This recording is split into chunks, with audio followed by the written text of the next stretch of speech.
Humbug!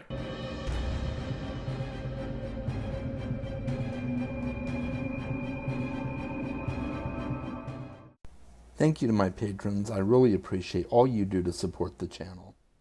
So I thought it would be fun to do a book tag centered around A Christmas Carol, and I figured there's got to be one out there, so I did a search on YouTube one day and I found one.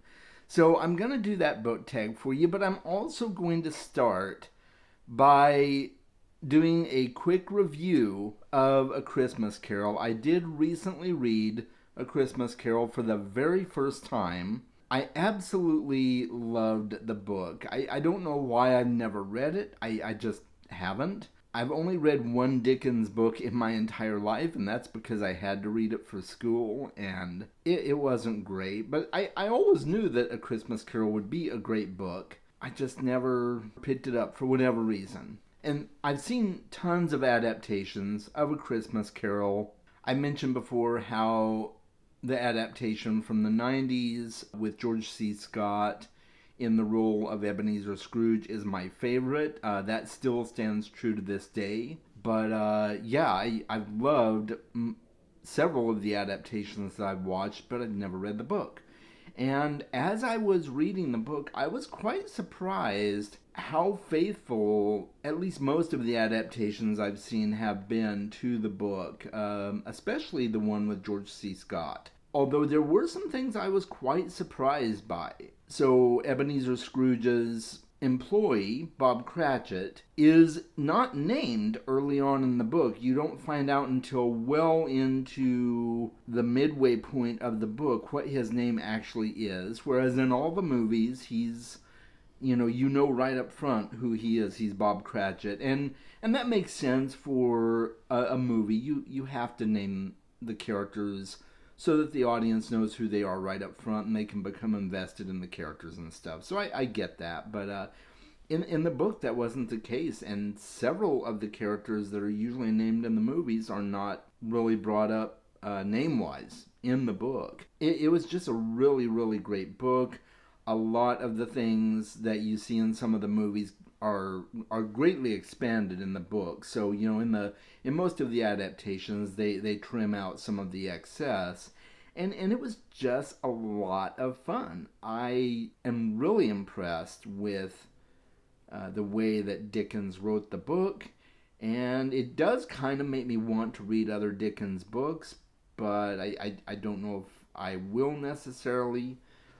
I've heard there's some other good ones by him, like Great Expectations and David Copperfield. So, maybe one of these days. But A Christmas Carol is going to be one that I am going to read every Christmas, I think. I'm just going to kind of make it an annual reread because I really, really enjoyed the book. And I just continually pinch myself. Chaz, why have you never read this book? It's so good. So if you have never read A Christmas Carol, I highly recommend it to you.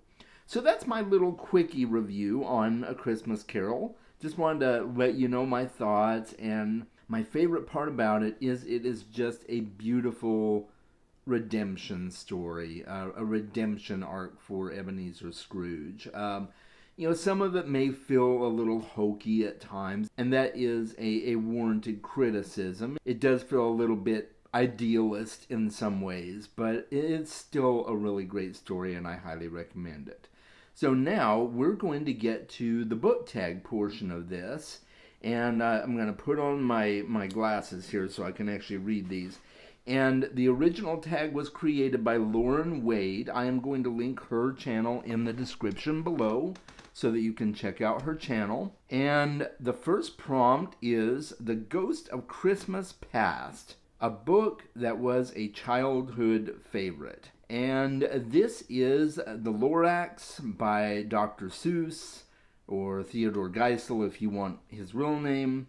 My grandmother and I used to read that over and over. When I would go over to her house when I was real young, we would, she would come into my bedroom at her house anyway, and read me a story at night. And then as I got older, we read it together as I was learning to read. So It's still one of my favorite stories. I love the Lorax. I read it with my kids. I've seen several adaptations of it that I quite enjoyed. It's just a really cool story. So yeah, the Lorax. That is a childhood favorite. Next one is The Ghost of Christmas Present, a recent book that you think will become one of your all-time favorites. And that would be Strange the Dreamer by Laini Taylor. This is a book that I read for the first time this year, and I absolutely loved it. I'm going to be reading Muse of Nightmares soon, and I just thoroughly enjoyed reading this book. It's such a wonderful story, really unique. I just had a blast, so I think that's going to become an all-time favorite for sure. The Ghost of Christmas Yet to Come. And that is a book that is coming out next year that you're most excited about. Well, I don't know of a whole lot of books that are coming out next year, but I do know about the secret projects from Brandon Sanderson, so I'm excited about those. There you go. Bah! Humbug! A book that everyone else loves, that you just can't stand. That's The Road by Cormac McCarthy. I did a review for it recently. I won't belabor it here, but yeah, it was not a favorite at all. It did not work for me. Bob Cratchit. Mr. Cratchit! An old dependable that you always recommend. This is always an old dependable for me, and that's The Ocean at the End of the Lane by Neil Gaiman. Everybody knows that's my old dependable. I talk about it way too much, probably. You're probably sick of hearing about it, so I'm going to stop now. Well, I won't stop talking about it, but I'll stop for now. Yeah, you get it. Okay, so Tiny Tim. I love Tiny Tim. But, just by the way, I really love his character. And I really love the heartwarming story around his character. Just how he's on death's door, and then it just takes the redemption of Ebenezer Scrooge to turn his life around as well. Just really special. I'm sorry, if you don't know the story of A Christmas Carol, that's probably a little bit of spoilers, but you probably do. I don't know. Okay, so yeah, Tiny Tim is prompt number 6. And that is an underhyped book that you think deserves more love. And that would be The Girl with the Dragon Tattoo by Stieg Larsson. The Millennium Trilogy is what it's called, and that's the first book in the Millennium Trilogy. All of the books are fantastic, and they're all highly underrated. They don't get talked about enough.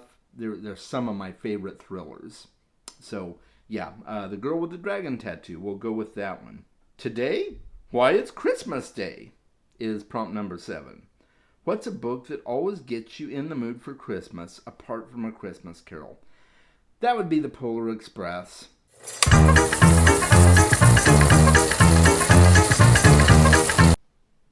I love The Polar Express. There's so many great Christmas movies. Rudolph the Red-Nosed Reindeer and Frosty the Snowman, and Klaus is another one that's a more recent Christmas movie. Those are all great, but I don't know. There's just something really special about The Polar Express. And especially the time I had with my kids watching it. It's just a really special time. So, yep, that's the one, Polar Express. Number 8, The Muppet Christmas Carol. Your favorite film adaptation of a book. I think so far The Lord of the Rings is still my favorite adaptation. Those movies still stand the test of time. They age well. They're just really mind-blowing in terms of the scope that Peter Jackson designed them with. I'm just always impressed with how well done those movies are. So yeah, that's probably my favorite adaptation. I could say Dune. I mean, Dune was a really great adaptation, but as far as really nailing almost all aspects of the source material, I'd say Lord of the Rings, bar none. At least so far, anyway. And that is the last prompt on this tag. So now I have to tag somebody. And I'm going to require that everybody I tag dress up for the tag. No, I'm kidding. I'm not going to require that. That would be silly. You can't force people to do that. Or can you? No, I'm kidding. I won't do that. I promise. Yeah.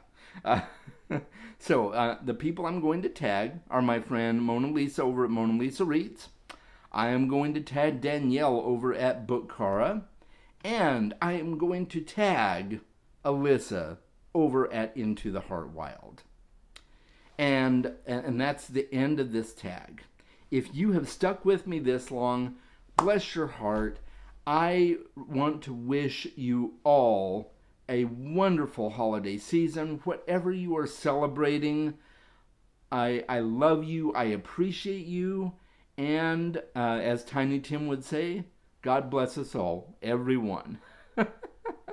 I really, really have had a wonderful year sharing with all of you, interacting with all of you, and Christmas time for me is one of my favorite holidays of the year, and I just hope it's really special for you, no matter how you celebrate or if you celebrate. Sending you all my love. All right, you have a wonderful day.